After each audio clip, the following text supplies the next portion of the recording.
George Washington's one of them. Okay, guys. Okay, listen up. In 1775, the 13 colonists got all fed up. They wanted their independence from the British.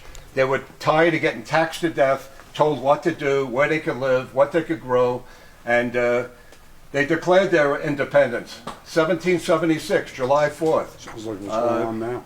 Right. Thomas Jefferson wrote the Declaration of Independence.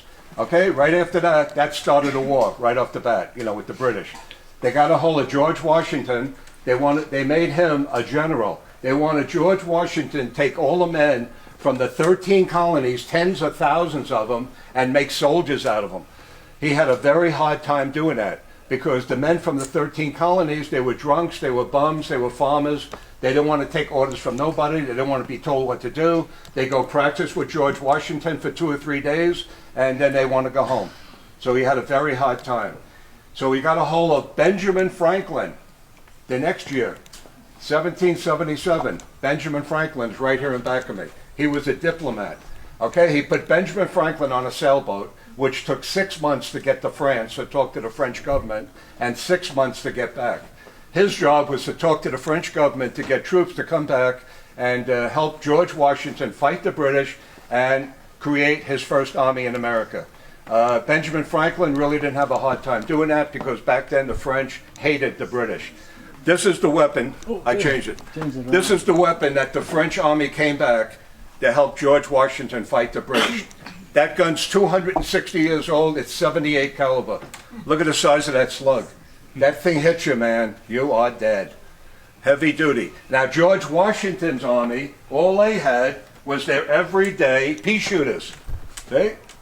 Hunting rifles, you know, to shoot food, you know, rabbits, stuff like that. They didn't have any, you know, assault rifles or anything with a bayonet. But later on, you know, they did.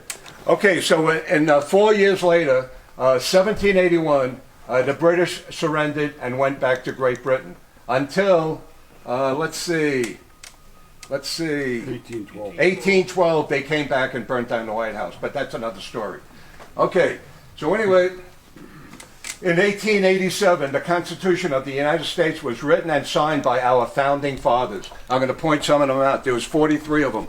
Okay, Thomas Jefferson, he's on your $2 bill. He was our third president. Okay, Benjamin Franklin, he was a diplomat. Over here we got Alexander Hamilton. He's on your $10 bill. He was the treasurer in America back then. Okay, then we got Andrew Jackson in 1829. He was your 7th president. He's on your $20 bill. And then we got John Adams. He was your 2nd president, and George Washington. And we can't forget about Martha.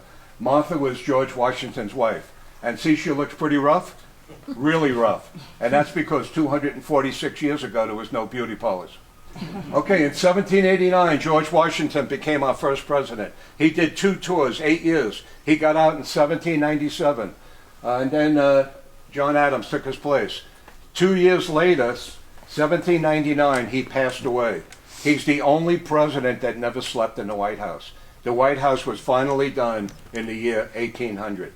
And the French government really helped make America. In 1885, which took the French government 11 years to create, deliver, and assemble, was the Statue of Liberty. But they really helped make America, if you guys didn't know that. You guys are learning a lot today, huh? Right on. Okay, we're going to turn around and we're going to go see Elvis Presley.